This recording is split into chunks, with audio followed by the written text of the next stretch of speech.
Morning students, welcome to scholars public school Jaora.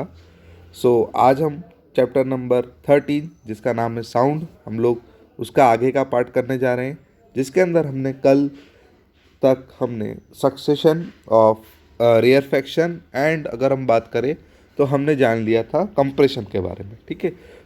Compression क्या होता है, तो आपने देखा था जब पार्टिकल एक दूसरे से बहुत ज़्यादा पास पास में आ जाए तो हमने इसको क्या नाम दिया था, कंप्रेशन नाम दिया था। और जब आपके पार्टिकल दूर दूर चले जाए तब आप हमने उसको क्या नाम दिया था, रेयरफेक्शन नाम दिया था। आज हम उसी का वेव रिप्रेजेंटेशन देखेंगे कि किस तरीके से हम इसको वेव के अंदर हम इसको एक्सप्लेन कर पाएँ। Sound propagates through successive compression and rarefaction. ये आपको पता है, मैंने सक्सेसिव का मतलब क्या बताया था, एक के बाद एक, कि पहले अगर कंप्रेशन होगा तो फिर रेयरफेक्शन, फिर कंप्रेशन, फिर रेयरफेक्शन, इस तरीके से ये सक्सेसिव काम चलेगा। In the area of compression, अगर हम बात करें सिर्फ कंप्रेशन की, the particles of the medium come closer and hence the pressure increases. ठीक है। तो देखिए, आपको पता है जब भी कोई छोटी जगह में बहुत ज़्यादा पार्टिकल्स आ जाते हैं तो आपको पता है प्रेशर क्या हो जाता है, इंक्रीज हो जाता है। और अगर मैं बात करूँ रेयरफेक्शन के बारे में, the particle of medium go far apart and hence the pressure decreases there. यानी कि क्या हो रहा है, जब जैसे ही अगर हम बात करें रेयरफेक्शन होगा तो आप देखेंगे कि मीडियम कैसा हो जाएगा, मतलब आपके प्रेशर कैसा हो जाएगा, डिक्रीज हो जाएगा। तो ऐसी कंडीशन में हम इसको प्लॉट करेंगे, इसका pressure particle at a particle point in medium versus the distance of the point from the vibrating body in a graph. We need to plot pressure on Y axis and distance of particle on x-axis of the graph. This graph we look is shown in figure number 13.11। तो देखिए, इस graph को हमें थोड़ा अच्छे से देखना होगा। तो देखिए, आप यहाँ पर आपकी ये जो एक्स एक्सिस है, इस एक्स एक्सिस में हमने क्या लिया है, हमने ली है डिस्टेंस। ठीक है। और वाई एक्सिस में हमने क्या लिया है, यहाँ पर लिया है हमने प्रेशर। ठीक है। तो देखिए, पहली कंडीशन क्या हुई, पहली कंडीशन हुई कि आपकी बॉडी ने वाइब्रेट करना शुरू किया। तो देखिए, आपकी बॉडी ने यहाँ पर ट्यूनिक फ्रॉक आपके सामने रखी हुई है। तो देखिए, यहाँ से वाइब्रेशन शुरू हुए। तो देखिए, एक कंडीशन ऐसी आई तो क्या हुआ कि जैसे ही वो वेव फॉर्म में है तो एक देखिए प्रेशर कहाँ गया, प्रेशर बढ़ना चालू हुआ। और जब ये प्रेशर बढ़ना चालू हुआ तो ये देखिए यहाँ पर, यानी कि इस जगह पर तो कम था। अगर मैं इसकी बात करूँ, थोड़ा साफ करना पड़ेगा इसको तो आपको अच्छे से समझ में आएगा। तो देखिए, इस जगह अगर मैंने जहाँ लाइन खींची है तो आप ये जो मेरी लाइन है, इस जगह पर आप कैसा देख रहे हैं, प्रेशर बढ़ रहा है पर मैक्सिमम से कम है। यानी कि एक जगह पर प्रेशर अब धीरे धीरे बढ़ना शुरू हुआ है। तो हम क्या देखते हैं कि एक टाइम के बाद प्रेशर अपनी जगह स्थिर हो जाता है और मैक्सिमम पहुंच जाता है, यानी कि उसके बाद वो डिक्लाइन करना शुरू करता है। तो देखिए, फिर जैसे डिक्लाइन किया, फिर देखिए तो जहाँ पर मैक्सिमम है, यानी कि आपके पार्टिकल्स कैसे हो गए, यहाँ पर कंप्रेशन में आ गए। आपको क्या ध्यान रखनी है, तो देखिए ये जो दोनों स्टेट्स है आपकी, ये और ये कैसी है आपकी, मैक्सिमम, यानी कि आपकी है ये कैसी, रेयरफेक्शन में। और ये जो जहाँ पर पार्टिकल बहुत पास पास में दिख रहे हैं, इसे हम क्या बोलते हैं, इसे हम बोलते हैं रेयरफेक्शन, कंप्रेशन। ठीक है। इसके बाद जैसे जैसे आगे बढ़ेंगे तो आप देखेंगे इस पॉइंट पर आके हम देखें तो हमारा जो, अगर हम बात करें जो पार्टिकल्स है ये बहुत ज़्यादा दूर हो गए। तो आपको पता है कि रेयरफेक्शन में क्या हुआ था, पार्टिकल्स एक दूसरे से दूर हो गए थे तो प्रेशर कैसा हो गया था, डिक्रीज हो गया था। तो इस कंडीशन पे आके आपका प्रेशर कैसा हो जाएगा, मिनिमम हो जाएगा। ठीक है। सेम कंडीशन फिर आगे बढ़ेगी, फिर जब कंप्रेशन मैक्सिमम हाइट पर पहुंच जाएगा तो आपका मैक्सिमम प्रेशर मिल जाएगा। फिर आपका जो रेयरफेक्शन मैक्सिमम पहुंच जाएगा, जब पार्टिकल बहुत ज़्यादा दूर हो जाएंगे तब हम उसे मिनिमम प्रेशर बोल देंगे। तो ये इस तरीके से आपको एक वेव फॉर्म का स्ट्रक्चर मिलना शुरू हो जाएगा।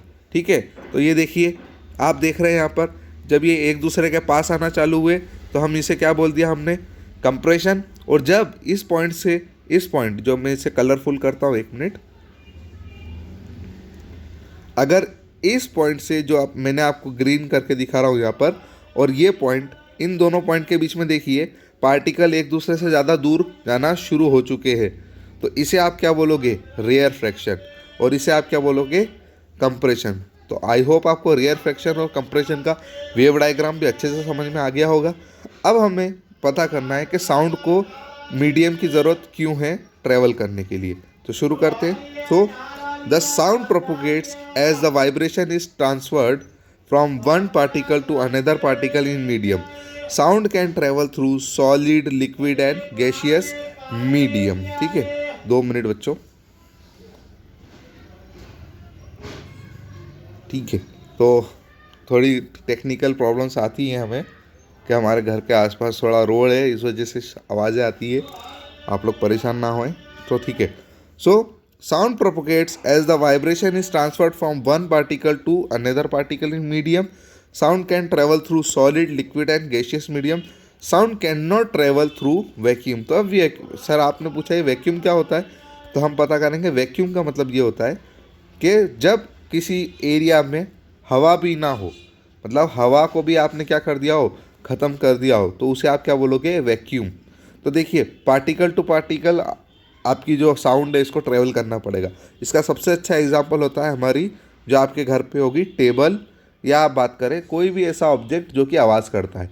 तो अगर मैं मानूँ आपकी ये टेबल है, तो अगर आप इस जगह पर हिट करेंगे, तो अगर आपने यहाँ आपका कान लगाया, तो आपको क्या मिलेगा, यहाँ पर साउंड, यहाँ की निकली हुई साउंड यहाँ पर आपको पता लग जाएगी। तो इसे आप क्या बोलोगे, ये साउंड किसी मीडियम के थ्रू ट्रेवल कर रही है। तो ये मीडियम कौन सा है आपका, सॉलिड मीडियम है। सेम चीज़ अगर हम पानी की देखते हैं, तो पानी के अंदर भी हमें आवाज़ें देखने को मिलती है, तो वो भी आपका क्या है, आपका मीडियम ही है। ठीक है। अब अगर हम बात करें तो स्पीड ऑफ साउंड की, तो देखिए आप लोगों ने देखा होगा बहुत बार कि अभी दिवाली गई या अभी आप कोई सी शादी देखते हैं तो वहाँ पर फटाके फूटते हैं।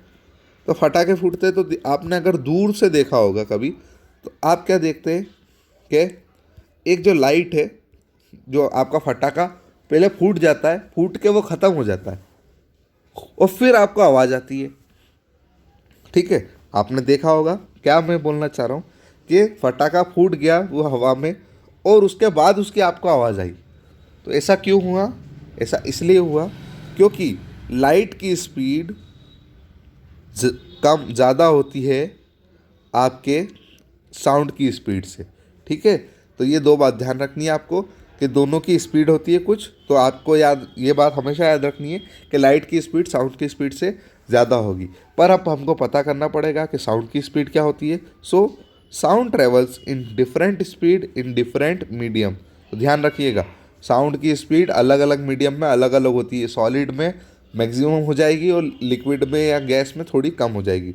The speed of solid sound is maximum in solid, ध्यान रखिएगा, and mediums and minimum in gaseous medium.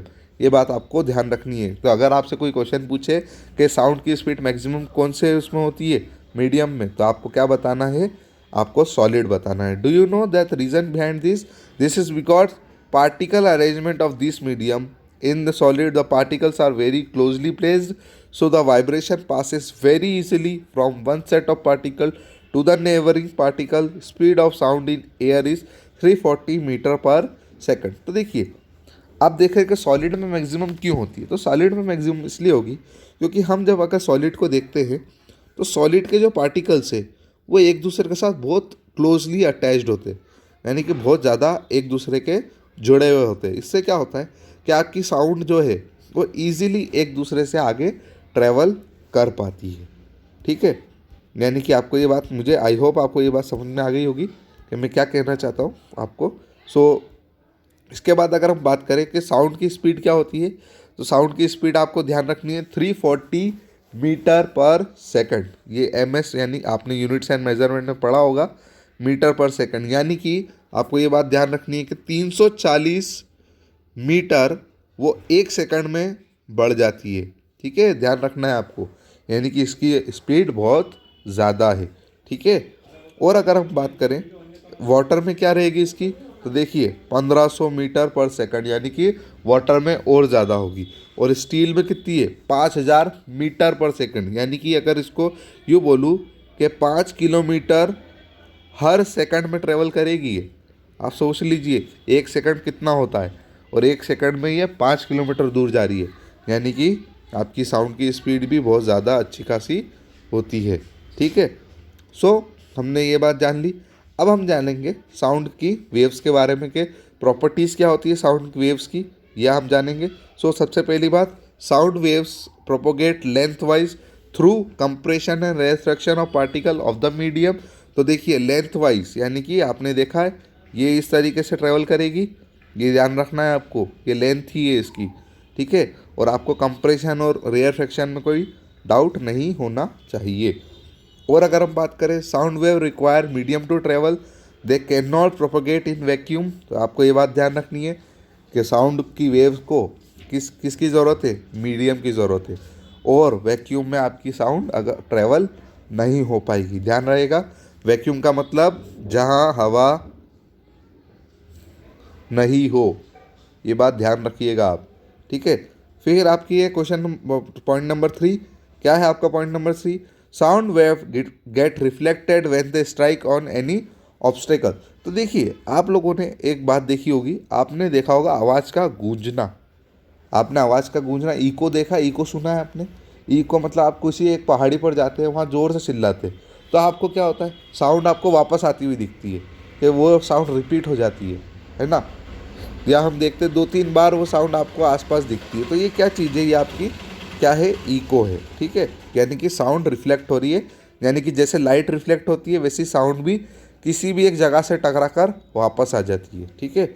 और sound get observe by soft and porous object such as curtain, towels and carpet. तो साउंड वेव्स क्या हो जाएगी, absorb हो जाएगी, यानी कि आपके जो पर्दे हैं, आपकी जो अगर हम बात करें टावेल है या कारपेट्स है, ये क्या करते हैं, साउंड वेव्स को क्या कर लेते हैं, एब्जॉर्ब कर लेते हैं। इसलिए हम देखते हैं कि अगर हम पर्दे लगा लेते हैं तो साउंड समवॉट कम हो जाती है, पूरी तरीके से कम नहीं होती है, कुछ हद तक कम हो जाती है, ठीक है।